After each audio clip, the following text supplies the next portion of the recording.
ವಿಶೇಷವಾಗಿ chicken ಗುನಿಯಾ, malaria ಅಂತಹ ಸೋಂಕುಗಳಿಗೂ ಕೂಡ ಇದು ರಾಮಬಾಣವಾಗುತ್ತದೆ.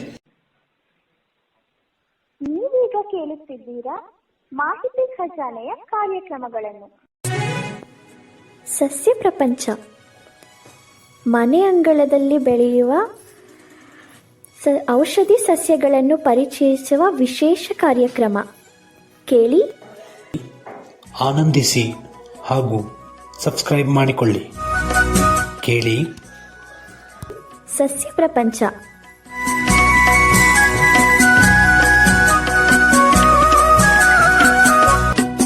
ಈ ವಿಡಿಯೋ ನಿಮಗೇನಾದರೂ ಇಷ್ಟವಾದಲ್ಲಿ ಲೈಕ್, ಶೇರ್, ಕಾಮೆಂಟ್ ಮಾಡಿ ಹಾಗೂ ಇನ್ನೂ ಹೆಚ್ಚು ಉಪಯುಕ್ತ ಮಾಹಿತಿಯನ್ನು ನಮ್ಮ ಯೂಟ್ಯೂಬ್ ವಾಹಿನಿಯಿಂದ ಏನಾದರೂ ನಿರೀಕ್ಷಿಸುತ್ತಿದ್ದೀರಾ?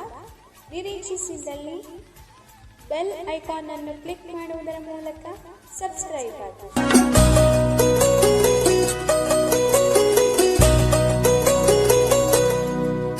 ಮಾಹಿತಿ ಖಜಾನೆಗೆ ಸ್ವಾಗತ. ದಯವಿಟ್ಟು ನಮ್ಮ ಚಾನೆಲ್ಗೆ ಚಂದಾದಾರರಾಗಿ ಮತ್ತು ನಮ್ಮನ್ನ ಬೆಂಬಲಿಸಿ. ಧನ್ಯವಾದಗಳು. ಕೇಳುಗರೆ ನಮಸ್ಕಾರ. ಮಾಹಿತಿ ಖಜಾನೆಯ ಇವತ್ತಿನ ಸಸ್ಯ ಪ್ರಪಂಚ, ಮನೆಯಂಗಳದಲ್ಲಿ ಬೆಳೆಯುವ ಔಷಧೀಯ ಸಸ್ಯಗಳ ಪರಿಚಯಾತ್ಮಕ ಕಾರ್ಯಕ್ರಮಕ್ಕೆ ಪ್ರೀತಿಯ ಸ್ವಾಗತ. ಇಂದು ನಾವು ಮತ್ತೊಂದು ಔಷಧೀಯ ಸಸ್ಯವನ್ನ ಪರಿಚಯ ಮಾಡಿಕೊಳ್ಳೋಣ.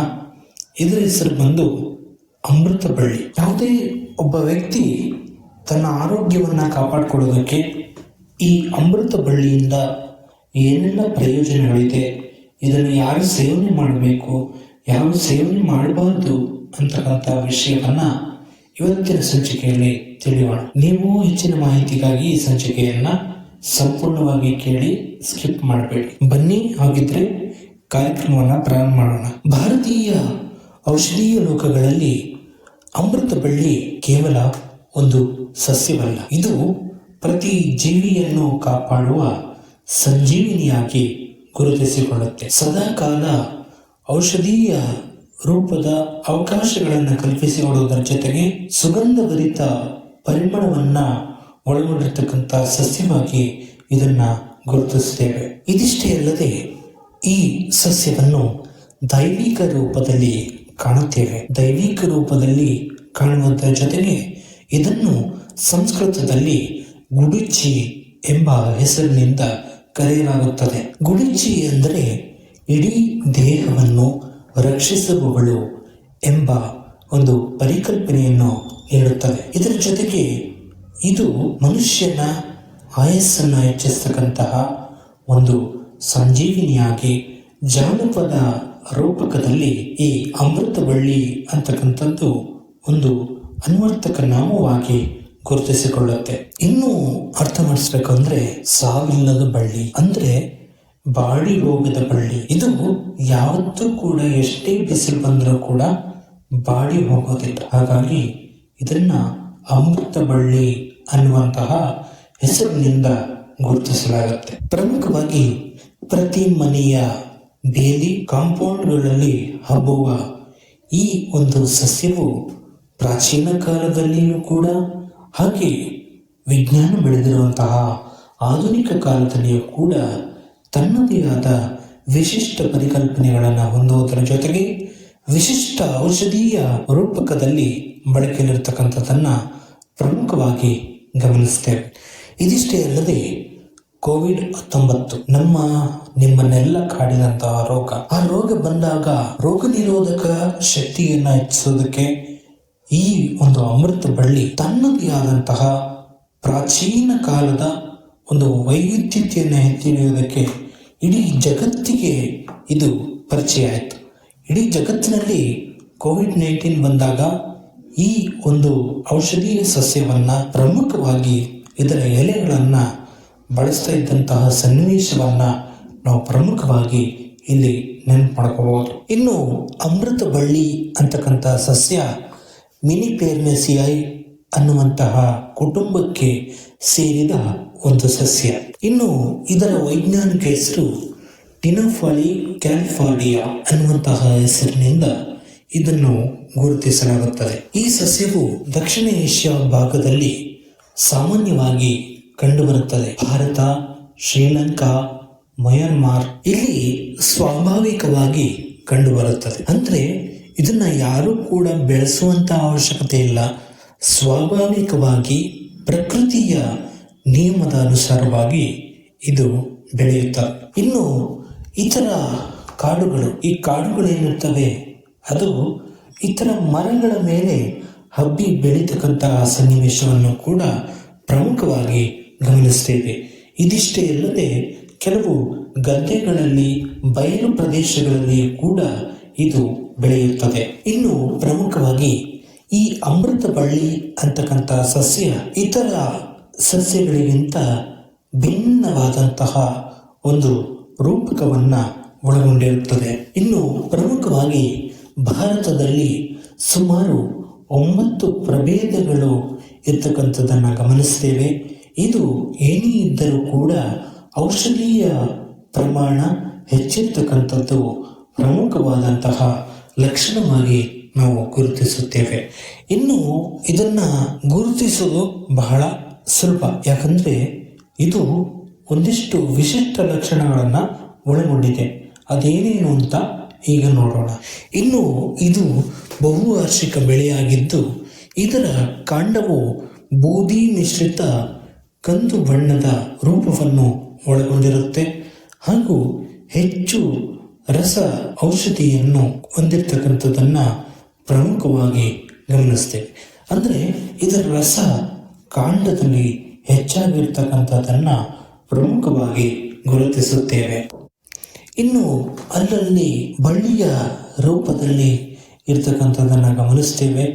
ಈ ಕಾಂಡದ ಕೆಳಭಾಗದಲ್ಲಿ ಚಕ್ರದ ರೀತಿಯಲ್ಲಿ ಬಳ್ಳಿಗಳು ಹಬ್ಬಿರ್ತಕ್ಕಂಥದ್ದನ್ನು ಗಮನಿಸ್ತೇವೆ.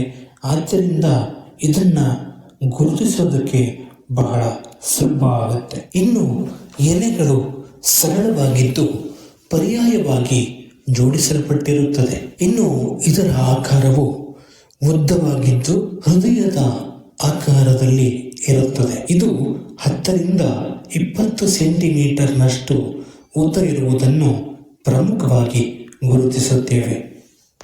ಇದರ ಮತ್ತೊಂದು ಲಕ್ಷಣ ಏನಪ್ಪಾ ಅಂದ್ರೆ ಇದರ ಬಳ್ಳಿಯು ಮೇಲಿನಿಂದ ಕೆಳಕ್ಕೆ ಇಳಬೀಳುವುದರಿಂದ ನೆಲಕ್ಕೆ ಬಳ್ಳಿ ಏನಾದರೂ ತಾಗಿದಾಗ ಅಲ್ಲಿಯೇ ಬೇರೂರತಕ್ಕಂತಹ ಸನ್ನಿವೇಶವನ್ನು ಕೂಡ ಈ ಗಿಡದಲ್ಲಿ ಪ್ರಮುಖವಾಗಿ ಗಮನಿಸ್ತೇವೆ.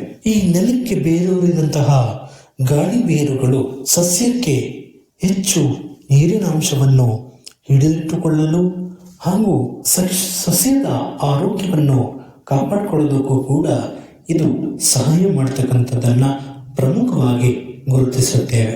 ಈ ಸಸ್ಯವು ಏಕಲಿಂಗಿ ಬಳ್ಳಿಯಾಗಿದ್ದು ಗಂಡು ಮತ್ತು ಹೆಣ್ಣು ಹೂವುಗಳು ಬೇರೆ ಬೇರೆ ಬಳ್ಳಿಯಲ್ಲಿ ಬಿಡುವುದನ್ನು ಪ್ರಮುಖವಾಗಿ ಗುರುತಿಸುತ್ತೇವೆ. ಹೂವು ಹಸಿರು ಮಿಶ್ರಿತ ಅರಿಶಿನ ಬಣ್ಣ ಒಳಗೊಂಡಿದ್ದು ಇದು ಸಾಮಾನ್ಯವಾಗಿ ಬೇಸಿಗೆ ಕಾಲದಲ್ಲಿ ಕಾಣಿಸಿಕೊಳ್ಳುತ್ತದೆ. ಇನ್ನು ಹಣ್ಣುಗಳು ಗೊಂಚಲು ರೂಪದಲ್ಲಿದ್ದು ಮಾಗಿದಾಗ ಇದು ಕೆಂಪು ಬಣ್ಣಕ್ಕೆ ತಿರುಗುತ್ತದೆ. ಇನ್ನು ಬೀಜಗಳು ವಕ್ರವಾಗಿದ್ದು ಚಂದ್ರಾಕಾರವನ್ನು ಹೋಲುತ್ತವೆ. ಆದ್ದರಿಂದ ಇದನ್ನು ಆಂಗ್ಲ ಭಾಷೆಯಲ್ಲಿ ಮೂನ್ ಸೀಡ್ ಅನ್ನುವಂತಹ ಹೆಸರಿನಿಂದ ಗುರುತಿಸಲಾಗುತ್ತದೆ. Moon seed. ಇನ್ನು ಭಾರತದ ವಿವಿಧ ಭಾಗಗಳಲ್ಲಿ ವಿಭಿನ್ನ ಹೆಸರುಗಳಿಂದ ಇದನ್ನು ಗುರುತಿಸಲಾಗುತ್ತೆ. ಆದ್ದರಿಂದ ಇದರ ಔಷಧೀಯ ಪ್ರಮಾಣ ಹಾಗೂ ಸಾಂಸ್ಕೃತಿಕ ಮಹತ್ವವನ್ನು ಅರ್ಥ ಮಾಡಿಕೊಳ್ಳೋದಕ್ಕೂ ಕೂಡ ಇದು ಸಹಾಯ ಮಾಡುತ್ತದೆ. ಇನ್ನು ಪುರಾಣ ಕಥೆಯ ಪ್ರಕಾರ ಹೇಳೋದಾದ್ರೆ ಕ್ಷೀರಸಾಗರ ಅಂತಕ್ಕಂಥದ್ದು ಮಂಥನ ಆಗುತ್ತೆ. ಆ ಸಂದರ್ಭದಲ್ಲಿ ಕೆಲವು ವಿಷಕಾರಿ ಅನಿಲಗಳು ಬಿದ್ದು ಅಮೃತ ಬಳ್ಳಿ ರೂಪುಗೊಂಡಿದೆ ಅಂತಕ್ಕಂತಹ ಉಲ್ಲೇಖ ಪುರಾಣದಲ್ಲಿರ್ತಕ್ಕಂಥದ್ದನ್ನ ಗಮನಿಸ್ತೇವೆ. ಅಲ್ಲಿ ಒಳ್ಳೆಯ ಹನಿಗಳು ಭೂಮಿಗೆ ಬಿದ್ದು ಅವು ಅಮೃತ ಬಳ್ಳಿಯಾಗಿ ರೂಪುಗೊಂಡವು ಅಂತಕ್ಕಂಥದ್ದು ಪುರಾಣ ಹೇಳ್ತಕ್ಕಂತಹ ಕಥೆ. ಸ್ನೇಹಿತರೆ, ಇಲ್ಲಿ ಗಮನಿಸಬೇಕಾದಂತ ಅಂಶ ಏನಪ್ಪಾ ಅಂದ್ರೆ, ನೀಲಕಂಠ ಕ್ಷೀರ ಅಂದ ವಿಷ, ಏನು ವಿಷಕಂಠ, ಆ ವಿಷವನ್ನ ಮಂಥನ ಮಾಡ್ತಕ್ಕಂಥದ್ದು. ಸಮುದ್ರದಲ್ಲಿ ವಿಷ ಬಂದಾಗ ಆ ವಿಷವನ್ನ ಪಾರ್ವತಿ ದೇವಿ ತಡೀತಕ್ಕಂತಹ ಸನ್ನಿವೇಶ ನಿಮ್ಮೆಲ್ಲರಿಗೂ ಗೊತ್ತಿದೆ. ಗಂಟಲು ದಾಟಿ ಒಳಗಡೆ ಹೋಗದೇ ಇರುವ ಹಾಗೆ ಶಿವನಿಗೆ ನೋಡ್ಕೊಳ್ತಕ್ಕಂಥವಳು ಪಾರ್ವತಿ ಮಾತೆ. ಇದು ಪುರಾಣ ಕಥೆ. ಈ ರೂಪಕದಲ್ಲಿ ಈ ಅಮೃತ ಬಳ್ಳಿ ಅಂತಕ್ಕಂಥದ್ದೇನಿದೆ ಅದು ಕ್ಷೀರಸಾಗರವಾಗಿ ರೂಪುಗೊಂಡು ನಂತರದಲ್ಲಿ ಅದು ಹನಿಯಾಗಿ ಭೂಮಿಗೆ ಬಿದ್ದು ನಂತರದಲ್ಲಿ ಅಮೃತ ಬಳ್ಳಿ ರೂಪುಗೊಂಡಿದೆ ಅಂತಕ್ಕಂಥದ್ದು ಪುರಾಣ ಕಥೆ. ಈ ಕಾರಣದಿಂದಾಗಿ ಈ ಅಮೃತ ಬಳ್ಳಿಯನ್ನು ದೇವತೆಗಳ ಆಹಾರ ಅನ್ನುವಂತಹ ರೂಪಕದಲ್ಲಿ ಗುರುತಿಸಲಾಗುತ್ತದೆ. ಇನ್ನು ರಾಮ ರಾವಣರ ಯುದ್ಧ ಅಂತಕ್ಕಂಥದ್ದು ನಿಮಗೆ ಗೊತ್ತಿದೆ. ಆ ಯುದ್ಧದಲ್ಲಿ ವಾನರು ಸೋತಾಗ ಇಂದ್ರ ಅಮೃತ ಸಿಂಚನವನ್ನು ಮಾಡ್ತಾನೆ. ಆ ಸಿಂಚನ ಮಾಡಿದಂಥ ಸಂದರ್ಭದಲ್ಲಿ ಆ ಅಮೃತದ ಹನಿಗಳು ಭೂಮಿಗೆ ಬಿದ್ದು ಅಮೃತ ಬಳ್ಳಿ ರೂಪುಗೊಂಡಿದೆ ಅಂತಕ್ಕಂತಹ ಪುರಾಣ ಕಥೆ ಇರತಕ್ಕಂಥದ್ದನ್ನು ಕೂಡ ಇಲ್ಲಿ ಪ್ರಮುಖವಾಗಿ ಗಮನಿಸಬಹುದು. ನೋಡಿ ಸ್ನೇಹಿತರೆ, ಒಂದು ಔಷಧೀಯ ಸಸ್ಯದಲ್ಲಿ ಎಂತಹ ಅಂಶಗಳಿದೆ ಅನ್ನೋದನ್ನು ನೀವು ತಿಳ್ಕೋಬೇಕು ಅಂದರೆ ಈ ಕಾರ್ಯಕ್ರಮವನ್ನು ಪೂರ್ತಿಯಾಗಿ ಕೇಳಬೇಕು, ಹಾಗೆ ಸಬ್ಸ್ಕ್ರೈಬ್ ಮಾಡ್ಕೋಬೇಕು. ಇದರಿಂದಾಗಿ ಈ ಎಲ್ಲ ಕಥೆಗಳಿಂದ ಭಾರತೀಯ ಸಂಸ್ಕೃತಿಯಲ್ಲಿ ಈ ಸಸ್ಯಕ್ಕೆ ಪವಿತ್ರವಾದ ಸ್ಥಾನ ಇರ್ತಕ್ಕಂಥದ್ದನ್ನು ಕೂಡ ಗಮನಿಸ್ತೇವೆ. ಇದಿಷ್ಟೇ ಅಲ್ಲದೆ ಈ ಸಸ್ಯವನ್ನು ಬೆಳೆಯೋದಕ್ಕೆ ಯಾವುದೇ ನಿರೀಕ್ಷಿತ ಹವಾಮಾನ ಆಗಲಿ ಅಥವಾ ಮಣ್ಣಿನ ವ್ಯವಸ್ಥೆ ಆಗಲಿ ಏನೂ ಕೂಡ ಬೇಕಾಗಿಲ್ಲ. ಪ್ರತಿ ಮನೆಯ ಅಂಗಳದಲ್ಲಿಯೂ ಕೂಡ ಇದನ್ನು ಬೆಳೆಯುವುದಕ್ಕೆ ಸಾಧ್ಯ ಇದೆ. ಇನ್ನು ಇದು ಹೆಚ್ಚು ಉಷ್ಣಾಂಶವನ್ನು ಇಷ್ಟಪಡುತ್ತದೆ. ಹಾಗಾಗಿ ಬೆಚ್ಚಗಿನ ವಾತಾವರಣದಲ್ಲಿಯೂ ಕೂಡ ಇದು ಬೆಳೆಯುತ್ತದೆ. ಇದಿಷ್ಟೇ ಅಲ್ಲದೆ ಎಲ್ಲ ಪ್ರಕಾರದ ಮಣ್ಣಿನಲ್ಲಿಯೂ ಕೂಡ ಈ ಸಸ್ಯವನ್ನು ಬೆಳೆಸಬಹುದು. ಆದರೆ ನೀರು ಸರಾಗವಾಗಿ ಹರಿದು ಹೋಗುವ ಸಾವಯವ ಅಂಶ ಇರತಕ್ಕಂತಹ ಮಣ್ಣನ್ನು ಬಳಸಿದರೆ ಬಹಳ ಹೆಚ್ಚಿನ ಇಳುವರಿಯನ್ನು ಕೊಡ್ತಕ್ಕಂಥದ್ದನ್ನು ಕೂಡ ಪ್ರಮುಖವಾಗಿ ಗುರುತಿಸುತ್ತೇವೆ. ಇನ್ನು ಇದನ್ನು ಬೆಳೆಸತಕ್ಕಂಥವರು ಇದರ ಕಾಂಡದ ತುಂಡುಗಳನ್ನು ಬಳಸಿಕೊಂಡು ಬೆಳೆಸಿದರೆ ವೇಗವಾಗಿ ಪ್ರತಿಫಲವನ್ನು ನೀಡುತ್ತದೆ. ಹೊರತಾಗಿ ಇದರ ಬೀಜವನ್ನು ಬಳಸಿಕೊಂಡು ನಾಟಿ ಮಾಡಿದರೆ ಇದು ನಿಧಾನಗತಿಯಲ್ಲಿ ಬೆಳೆಯುತ್ತದೆ. ಇನ್ನು ಕಾಂಡವನ್ನು ನೆಡತಕ್ಕಂಥ ಸಂದರ್ಭದಲ್ಲಿ ಮಳೆಗಾಲದ ಆರಂಭದಲ್ಲಿ ನೆಡುವುದು ಬಹಳ ಸೂಕ್ತವಾಗುತ್ತದೆ. 2 ಇಂಚಿನ ಉದ್ದದ ಕಾಂಡವನ್ನು ನೆಟ್ಟರೆ ಬಲು ಬೇಗ ಪ್ರತಿಫಲವನ್ನು ನೀಡುತ್ತದೆ. ಇನ್ನು ಇದು 8 ರಿಂದ 10 ವಾರಗಳಲ್ಲಿ ನಿಮಗೆ ಚಿಗುರಿ ಬೇರು ಬಿಟ್ಟು ಚಿಗುರಲು ಪ್ರಾರಂಭವಾಗುತ್ತದೆ. ಇನ್ನು ಹೆಚ್ಚು ಜನ ಈ ಬಳ್ಳಿಯನ್ನು ಬೇವಿನ ಮರದ ಮೇಲೆ ಬಿಡುವುದನ್ನು ಗುರುತಿಸುತ್ತೇವೆ. ಏಕೆಂದರೆ ಇದು ಯಾವ ಮರದ ಮೇಲೆ ಹರಡುತ್ತದೆಯೋ ಆ ಮರದ ಔಷಧೀಯ ಗುಣವನ್ನು ಹೀರಿಕೊಳ್ಳುವ ಸಾಮರ್ಥ್ಯವನ್ನು ಕೂಡ ಒಳಗೊಂಡಿರತಕ್ಕಂಥದ್ದನ್ನ ಪ್ರಮುಖವಾಗಿ ಗಮನಿಸ್ತೇವೆ. ಬೇವಿನ ಮರದ ಮೇಲೆ ಬೆಳೆದಂತಹ ಅಮೃತ ಬಳ್ಳಿಯು ಅದರಲ್ಲಿರ್ತಕ್ಕಂತಹ ಕಹಿ ಹಾಗೂ ಮತ್ತಿತರ ಔಷಧೀಯ ಪ್ರಯೋಜನವನ್ನು ಹೀರಿಕೊಳ್ಳುವುದರಿಂದ ಅಧಿಕ ರೋಗ ನಿರೋಧಕ ಶಕ್ತಿಯನ್ನು ಈ ಅಮೃತ ಬಳ್ಳಿ ಒಳಗೊಂಡಿರ್ತಕ್ಕಂಥದ್ದನ್ನು ಕೂಡ ಪ್ರಮುಖವಾಗಿ ಗಮನಿಸ್ತೇವೆ. ಆದ್ದರಿಂದಾಗಿ ಜನರು ಸರ್ವೇಸಾಮಾನ್ಯವಾಗಿ ಅಮೃತ ಬಳ್ಳಿಯನ್ನು ಬೇವಿನ ಮರದ ಮೇಲೆ ಬಿಡ್ತಕ್ಕಂಥದ್ದನ್ನು ಪ್ರಮುಖವಾಗಿ ಗುರುತಿಸುತ್ತೇವೆ. ಇನ್ನು ಅಮೃತ ಬಳ್ಳಿ ಅಂತಕ್ಕಂಥದ್ದು ತನ್ನದೇ ಆದಂತಹ ಹಲವಾರು ರಾಸಾಯನಿಕ ಅಂದರೆ ಒಳ್ಳೆಯ ರಾಸಾಯನಿಕ ಅಂಶವನ್ನು ಒಳಗೊಂಡಿರುವುದರಿಂದ ಇದು ಹೆಚ್ಚು ಔಷಧೀಯ ಪ್ರಮಾಣವನ್ನು ಹೊಂದಿರತಕ್ಕಂಥದ್ದನ್ನು ಪ್ರಮುಖವಾಗಿ ಸಂಶೋಧಕರು ಗುರುತಿಸಿದ್ದಾರೆ.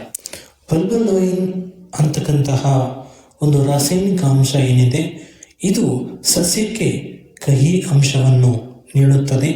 ಇದು ಮಧುಮೇಹಿ ವಿರೋಧಿ ಅಂಶವನ್ನು ಒಳಗೊಂಡಿರುತ್ತದೆ. ಇನ್ನು ಅಮೃತ ಬಳ್ಳಿಯಲ್ಲಿ ಹೆಚ್ಚಿನ ವಿಷ್ಟ ಅಂತಕ್ಕಂಥ ಅಂಶವಿದ್ದು ಇದನ್ನು ಅಮೃತ ಬಳ್ಳಿಯ ಸತ್ವ ಅನ್ನುವಂತಹ ಹೆಸರಿನಿಂದ ಗುರುತಿಸಲಾಗುತ್ತದೆ. ಇನ್ನು ಈ ಸಸ್ಯವನ್ನು ಆಯುರ್ವೇದ ದೃಷ್ಟಿಕೋನದಲ್ಲಿ ಗಮನಿಸಿದಾಗ ಅಲ್ಲಿನ ರಸ, ರಾಸಾಯನಿಕ ಅಂಶಗಳು ಹಾಗೂ ವೀರ್ಯ ಇವೆಲ್ಲದರ ಆಧಾರದ ಮೇಲೆ ಇದರ ಔಷಧೀಯ ಗುಣವನ್ನು ಆಯುರ್ವೇದದಲ್ಲಿ ಗುರುತಿಸಲಾಗುತ್ತದೆ. ಅಮೃತ ಬಳ್ಳಿಯು ತ್ರಿದೋಷವನ್ನು ವಾತ, ಪಿತ್ತ, ಕಫ ಇವು ಮೂರನ್ನು ಕೂಡ ಸಮತೋಲನಗೊಳಿಸತಕ್ಕಂಥ ಸಾಮರ್ಥ್ಯವನ್ನು ಒಳಗೊಂಡಿದೆ.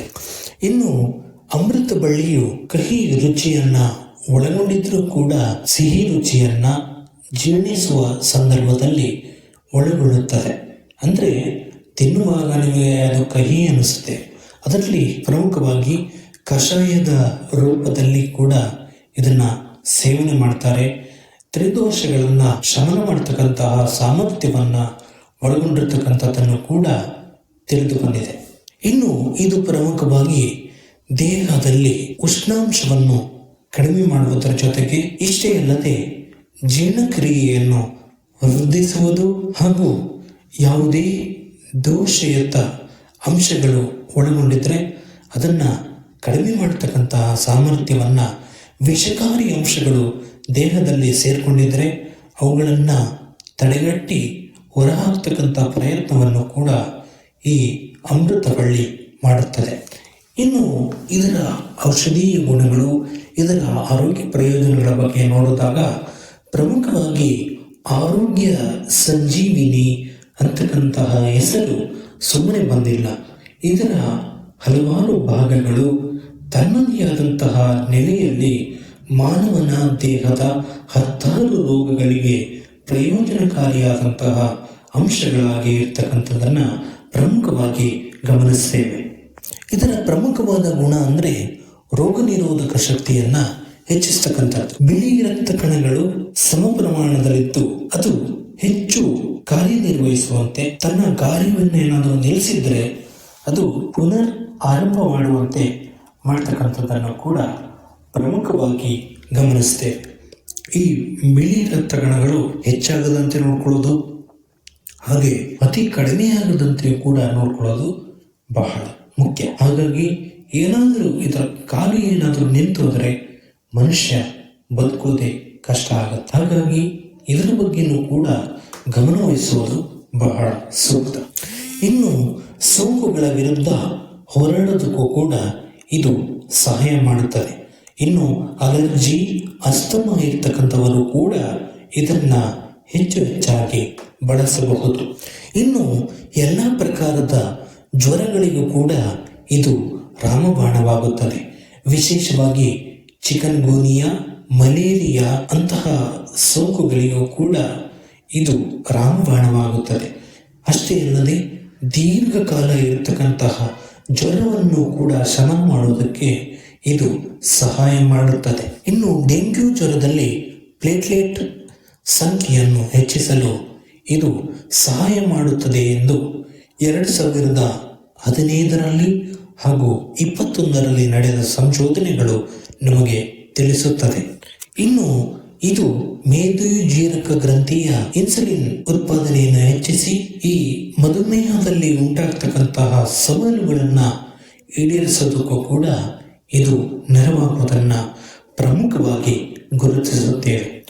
ನಿರಂತರವಾಗಿ ಮಧುಮೇಹದ ದುಷ್ಪರಿಣಾಮವನ್ನು ತಡೆಯಲು ಈ ಅಮೃತ ಬಳ್ಳಿಯ ರಸವನ್ನು ಸೇವನೆ ಮಾಡೋದು ಬಹಳ ಸೂಕ್ತ. ಇದಿಷ್ಟೇ ಅಲ್ಲದೆ ಯಕೃತ್ತಿನ ರಕ್ಷಣೆಯಲ್ಲಿ ಕೂಡ ಅಮೃತ ಬಳ್ಳಿ ಸಹಾಯ ಮಾಡುತ್ತದೆ. ಇದಿಷ್ಟೇ ಅಲ್ಲದೆ ಕಾಮಾಲಿಯಂತಹ ರೋಗಗಳನ್ನು ಕಡಿಮೆ ಮಾಡಲು ಕೂಡ ಅಮೃತ ಬಳ್ಳಿಯ ರಸ ಸಹಾಯಕವಾಗುವುದನ್ನು ಪ್ರಮುಖವಾಗಿ ಗುರುತಿಸುತ್ತೇವೆ. ಇನ್ನು ಪ್ರಮುಖವಾಗಿ ಆಲ್ಕೋಹಾಲ್ ಸೇವನೆಯಿಂದ ಉಂಟಾಗುವಂತಹ ಯಕೃತ್ ಸಮಸ್ಯೆಯನ್ನು ತಡೆಯುವುದಕ್ಕೂ ಕೂಡ ಇದು ಸಹಾಯ ಮಾಡುತ್ತದೆ. ಇನ್ನು ಸಂಧಿವಾತದಂತಹ ಸಮಸ್ಯೆಗಳು, ಉರಿಯೂತದಂತಹ ಸಮಸ್ಯೆಗಳಿಗೂ ಕೂಡ ಅಮೃತ ಬಳ್ಳಿ ರಾಮಬಾಣವಾಗುತ್ತದೆ. ಒಣಶುಂಠಿಯ ಮತ್ತು ಅಮೃತ ಬಳ್ಳಿಯನ್ನು ಬಳಸಿ ಕಷಾಯ ಮಾಡಿ ಸೇವನೆ ಮಾಡುವುದರಿಂದ ಈ ಸಂಧಿವಾತದಂತಹ ಸಮಸ್ಯೆಗಳನ್ನು ಕಡಿಮೆ ಮಾಡಲು ಸಹಾಯ ಮಾಡುತ್ತದೆ. ಇನ್ನು ಅಮೃತ ಬಳ್ಳಿಯು ಚರ್ಮದ ಆರೋಗ್ಯವನ್ನು ಕೂಡ ಕಾಪಾಡುತ್ತದೆ. ಇದು ಪ್ರಮುಖವಾಗಿ ಚರ್ಮದ ಆರೋಗ್ಯದಲ್ಲಿ ಏನೇ ಸಮಸ್ಯೆಗಳು ಉಂಟಾದರೂ ಕೂಡ ಅವುಗಳನ್ನು ತಡೆಗಟ್ಟುವುದರ ಜೊತೆಗೆ ಚರ್ಮದ ಕಾಂತಿಯನ್ನು ಹೆಚ್ಚಿಸುವುದಕ್ಕೂ ಕೂಡ ಈ ಅಮೃತ ಬಳ್ಳಿ ಸಹಾಯ ಮಾಡುತ್ತದೆ. ಇನ್ನು ಮೊಡವೆ, ಅಲರ್ಜಿ ಹಾಗೂ ಚರ್ಮದ ಯಾವುದೇ ಕಾಯಿಲೆಗಳನ್ನು ತಪ್ಪಿಸಲು ಇದರ ಪೇಸ್ಟ್ ಅಥವಾ ಇದರ ಕಷಾಯವನ್ನು ಸೇವಿಸುವುದರಿಂದ ನಮ್ಮ ಚರ್ಮದ ಆರೋಗ್ಯವನ್ನು ಕಾಪಾಡಿಕೊಳ್ಳೋದಕ್ಕೆ ಸಹಾಯ ಮಾಡುತ್ತದೆ. ಇನ್ನು ಇದನ್ನು ಪೇಸ್ಟ್ ರೂಪದಲ್ಲಿ, ಕಷಾಯದ ರೂಪದಲ್ಲಿ ಹಾಗೂ ಮತ್ತಿತರ ಔಷಧೀಯ ರೂಪದಲ್ಲಿಯೂ ಕೂಡ ಬಳಸ್ತಕ್ಕಂಥದ್ದನ್ನು ಪ್ರಮುಖವಾಗಿ ಗಮನಿಸ್ತೇವೆ. ಆಯಾ ಪ್ರದೇಶಕ್ಕನುಸಾರವಾಗಿ ಅವರವರದೇ ಸಂಸ್ಕೃತಿಯಲ್ಲಿ ಇದರ ಔಷಧೀಯ ಗುಣಗಳನ್ನು ಮನೆಯಲ್ಲಿಯೇ ಇದರ ಔಷಧಿಯನ್ನು ತಯಾರು ಮಾಡಿಕೊಂಡು ಸೇವನೆ ಮಾಡ್ತಕ್ಕಂಥ ಸನ್ನಿವೇಶವನ್ನು ಗಮನಿಸ್ತೇವೆ. ಆದರೆ ಕೆಲವು ಎಚ್ಚರಿಕೆಯ ಕ್ರಮಗಳನ್ನು ಕೂಡ ಅನುಸರಿಸುವುದು ಬಹಳ ಮುಖ್ಯ. ಯಾವುದೇ ಔಷಧೀಯ ಸಸ್ಯ ಇದ್ದರೂ ಕೂಡ ಅದರಲ್ಲಿ ಒಂದಿಷ್ಟು ಎಚ್ಚರಿಕೆಗಳು ಕೂಡ ಇವೆ. ಆ ಎಚ್ಚರಿಕೆಗಳು ಏನೇನು ಅನ್ನೋದನ್ನು ಈಗ ನೋಡೋಣ. ಇಲ್ಲಿ ಪ್ರಮುಖವಾಗಿ ಅಮೃತ ಬಳ್ಳಿ ಯಾವುದು ಅನ್ನೋದನ್ನು ಖಚಿತಪಡಿಸಿಕೊಳ್ಳೋದು ಬಹಳ ಸೂಕ್ತ. ಕೆಲವು ಬಾರಿ ಅಮೃತ ಬಳ್ಳಿಯ ಎಲೆಗಳು ಮತ್ತೊಂದು ಎಲೆಯೊಂದಿಗೆ ಸೇರಿಕೊಂಡಿರ್ತಕ್ಕಂಥ ಸನ್ನಿವೇಶಗಳು ಹಾಗೂ ಮತ್ತೊಂದು ಅಮೃತ ಬಳ್ಳಿ ಅಂದ್ಕೊಂಡು ಮತ್ತೊಂದು ಯಾವುದೋ ಗಿಡವನ್ನು ಸೇವನೆ ಮಾಡಿ ಯಕೃತ್ ವಿಷಕಾರಿ ಅಂಶವನ್ನು ಯಕೃತ್ ಸೇವನೆ ಮಾಡಿ ಕೊನೆಗೆ ಸಾವಿನ ಅಂಚಿಗೂ ಕೂಡ ಕರೆದೊಯ್ಯುವಂತಹ ಸಾಧ್ಯತೆ ಹೆಚ್ಚಾಗಿರುತ್ತದೆ. ಹಾಗಾಗಿ ಹಿರಿಯರಿಗೆ ತೋರಿಸಿ ಅದನ್ನು ಸೇವನೆ ಮಾಡೋದು ಬಹಳ ಸೂಕ್ತ. ಯಾವುದೇ ಔಷಧಿಯ ಪ್ರಮಾಣವನ್ನು ಬಳಸಬೇಕು ಅಂದರೆ ವೈದ್ಯರ ಸಲಹೆ ಬಹಳ ಮುಖ್ಯ. ಇನ್ನು ಅಮೃತ ಬಳ್ಳಿಯನ್ನು ಅತಿಯಾಗಿ ಸೇವನೆ ಮಾಡುವುದರಿಂದ ವಾಂತಿ ಅಥವಾ ಮತ್ತಿತರ ಸವಾಲುಗಳು ಉಂಟಾಗಬಹುದು. ಪ್ರಮುಖವಾಗಿ ಗರ್ಭಿಣಿಯರು ಹಾಗೂ ಹಾಲುಣಿಸುವ ತಾಯಂದಿರು ವೈದ್ಯರ ಸಲಹೆಯನ್ನು ತೆಗೆದುಕೊಂಡು ಇದನ್ನು ಬಳಸೋದು ಬಹಳ ಸೂಕ್ತ. ಇನ್ನು ಈಗಾಗಲೇ ಮಧುಮೇಹದ ಸಮಸ್ಯೆಗೆ ಔಷಧಿಯನ್ನು ತೆಗೆದುಕೊಳ್ತಿರ್ತಕ್ಕಂಥವರು ಇದನ್ನು ಬಳಸ್ತಕ್ಕಂಥ ಸಂದರ್ಭದಲ್ಲಿ ತಮ್ಮ ಕೌಟುಂಬಿಕ ವೈದ್ಯರ ಸಲಹೆಯನ್ನು ಪಡೆದು ಇತಿಮಿತಿಯಲ್ಲಿ ಬಳಸೋದು ಬಹಳ ಸೂಕ್ತ. ಇನ್ನು ಇತ್ತೀಚಿನ ವರದಿಗಳ ಪ್ರಕಾರ ಇಲ್ಲಿ ಅಮೃತ ಬಳ್ಳಿಯನ್ನು ಬಳಸಿಕೊಂಡು ಸಾಕಷ್ಟು ಔಷಧಿಗಳನ್ನು ಮಾರುಕಟ್ಟೆಯಲ್ಲಿ ತಯಾರಿ ಮಾಡಲಾಗ್ತಾ ಇದೆ. ಇದನ್ನು ಬಳಸ್ತಕ್ಕಂಥ ಸಂದರ್ಭದಲ್ಲಿ ಯಕೃತ್ ಸವಾಲುಗಳು ಉಂಟಾಗಿವೆ. ಸಾಕಷ್ಟು ವರದಿಗಳು, ಸಂಶೋಧನೆಗಳು ತಿಳಿದು ಬಂದಿರತಕ್ಕಂಥ ಮಾಹಿತಿ ಏನಪ್ಪ ಅಂದರೆ, ಯಾವುದೇ ಒಂದು ಔಷಧಿಯನ್ನು ಬಳಸ್ತಕ್ಕಂಥ ಸಂದರ್ಭದಲ್ಲಿ ಅದರ ಅಡ್ಡ ಪರಿಣಾಮ ಹಾಗೂ ಈ ಮಾರುಕಟ್ಟೆಯಲ್ಲಿ ಸಿಗತಕ್ಕಂತಹ ಅಮೃತ ಬಳ್ಳಿ ಬಳಸಿ ಮಾಡಿದಂಥ ಔಷಧಿಗಳು ಏನಿರ್ತವೆ, ಆಯುರ್ವೇದಿಕ್ ಔಷಧಿಗಳು, ಅವುಗಳನ್ನು ಬಳಸ್ತಕ್ಕಂಥ ಸಂದರ್ಭದಲ್ಲಿ ಸೂಕ್ತ ಸಲಹೆಯೊಂದಿಗೆ ಬಳಸೋದು ಬಹಳ ಸೂಕ್ತ ಅಂತಕ್ಕಂತಹ ವರದಿ ತಿಳಿದು ಬಂದಿದೆ. ಇದು ಮನೆಯಂಗಳದಲ್ಲಿ ಬೆಳೆಯುವ ಒಂದು ಬಳ್ಳಿ. ಪ್ರಕೃತಿ ನಮ್ಮೆಲ್ಲರಿಗೂ ನೀಡಿರ್ತಕ್ಕಂತಹ ಒಂದು ಔಷಧಿ. ಇದು ಕ್ಯಾನ್ಸರ್ ವಿರೋಧಿ ಗುಣದಿಂದ ಹಿಡಿದು ಮಾನಸಿಕ ಒತ್ತಡದಂತಹ ಸಮಸ್ಯೆಯವರೆಗೂ ತನ್ನದೇ ಆದಂತಹ ಪರಿಣಾಮ ಬೀರುತ್ತದೆ ಅಂತಕ್ಕಂತಹ ವರದಿಗಳು ಇತ್ತೀಚೆಗೆ ತಿಳಿದು ಬಂದಿರತಕ್ಕಂಥದ್ದನ್ನು ಕೂಡ ಪ್ರಮುಖವಾಗಿ ಗುರುತಿಸುತ್ತೇವೆ. ಇನ್ನು ಕೊನೆಯದಾಗಿ ಹೇಳೋದಾದರೆ, ಈ ಔಷಧೀಯ ಗುಣಗಳನ್ನು ಒಳಗೊಂಡಿರತಕ್ಕಂತಹ ಈ ಸಸ್ಯವು ಮನೆಯಲ್ಲಿಯೇ ಕಡಿಮೆ ವೆಚ್ಚದಲ್ಲಿ ಚಿಕಿತ್ಸೆಯನ್ನು ಮಾಡ್ಕೋಬಹುದು. ಗಮನವಿರಲಿ, ಯಾವುದೇ ಚಿಕಿತ್ಸೆಯನ್ನು ಮಾಡ್ಕೊಳ್ತಕ್ಕಂಥ ಸಂದರ್ಭದಲ್ಲಿ ತಿಳಿದಂತಹ ತಜ್ಞ ವೈದ್ಯರ ಸಲಹೆಗಳು ಅಥವಾ ಆಯುರ್ವೇದಿಕ್ ಜ್ಞಾನ ಇರತಕ್ಕಂತಹ ವೈದ್ಯರಿಂದ ಸಲಹೆಯನ್ನು ತೆಗೆದುಕೊಂಡು ಇದನ್ನು ಬಳಸುವುದು ಸೂಕ್ತ. ಬಳಸಿ, ಉಳಿಸಿ, ಬೆಳೆಸಿ. ನಾವೆಲ್ಲರೂ ಕೂಡ ಪ್ರಕೃತಿಯಿಂದ ಸಿಗ್ತಕ್ಕಂತಹ ಇಂತಹ ಔಷಧೀಯ ಗುಣಗಳನ್ನು ಬಳಸಿಕೊಂಡು ಬೆಳೆಯೋಣ ಅಂತ ಹೇಳ್ತಾ ಈ ಕಾರ್ಯಕ್ರಮವನ್ನು ಮುಗಿಸ್ತಾ ಇದ್ದೀನಿ. ಮತ್ತೊಮ್ಮೆ ಮತ್ತೊಂದು ಸಂಚಿಕೆಯಲ್ಲಿ ಮತ್ತಷ್ಟು ವಿಶೇಷತೆಯೊಂದಿಗೆ ನಿಮ್ಮನ್ನು ಭೇಟಿಯಾಗ್ತೀನಿ. ಅಲ್ಲಿಯವರೆಗೂ ಮಾಹಿತಿ ಖಜಾನೆಯ ಕಾರ್ಯಕ್ರಮಗಳನ್ನ ಕೇಳ್ತಾ ಇರಿ, ಕೇಳಿಸ್ತಾ ಇರಿ. ಎಲ್ಲರಿಗೂ ಒಳ್ಳೆಯದಾಗಲಿ. ಜೈ ಹಿಂದ್.